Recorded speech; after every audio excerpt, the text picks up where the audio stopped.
വീട്ടുകാരെ അറിയാണ്ട് bullet bike വാങ്ങി വീട്ടുകാർക്ക് സർപ്രൈസ് കൊടുക്കുന്നതാണ് ഇന്നത്തെ വീഡിയോ. ഇതാണ് എൻ്റെ വീട്ടിലത്തെ ആദ്യത്തെ വണ്ടി. ഏകദേശം 9-10 കൊല്ലമായി ഇവൻ എൻ്റെ വീട്ടിലുണ്ട്. മിഡിൽ ക്ലാസ് ഫാമിലി ആയതുകൊണ്ട് സാമ്പത്തിക സ്ഥിതിക്ക് അനുസരിച്ച് വണ്ടിയായിരുന്നു അന്ന് വാങ്ങിച്ചത്. കോളേജിലൊക്കെ പഠിക്കുമ്പോൾ കൂട്ടുകാരന്മാർ ബൈക്കിലൊക്കെ വന്ന് അടിച്ച് പൊളിക്കുമ്പോൾ ഞാനാണെങ്കിൽ ബസ്സിൽ സീറ്റിയും കൊടുത്ത് തൂങ്ങി പിടിച്ചിട്ടാണ് കോളേജിൽ പോയിട്ടുണ്ടായിരുന്നത്. ചെറിയ വണ്ടിയാണെങ്കിലും നാണക്കേടൊന്നും വിചാരിക്കണം, ഞാൻ എല്ലാവിടേക്കും എടുത്തിട്ട് പോകും. കാരണം ഉള്ളത് കൊണ്ട് ഓണം പോലെ എന്നാണ് അച്ഛൻ പഠിപ്പിച്ചിട്ടുള്ളത്.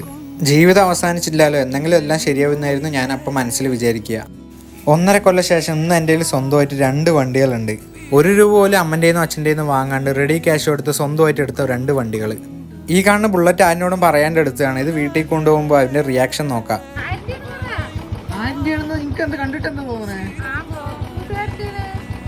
സ്വന്തമായിട്ട് വാങ്ങിച്ചതാന്ന് പറയുമ്പോൾ അമ്മൻ്റെ റിയാക്ഷനാണ് ഈ കാണുന്നത്. പിറ്റേ ദിവസം അമ്മനെ വണ്ടിയിൽ ഇരുത്തിയിട്ട് ഒരു യാത്ര, അതുപോലെ തന്നെ അച്ഛനെയും. എനിക്ക് എൻ്റെ സന്തോഷത്തിനെയും കാട്ടി വലുത് എൻ്റെ കൂട്ടുകാരനെയും വീട്ടുകാരനെയും സന്തോഷം.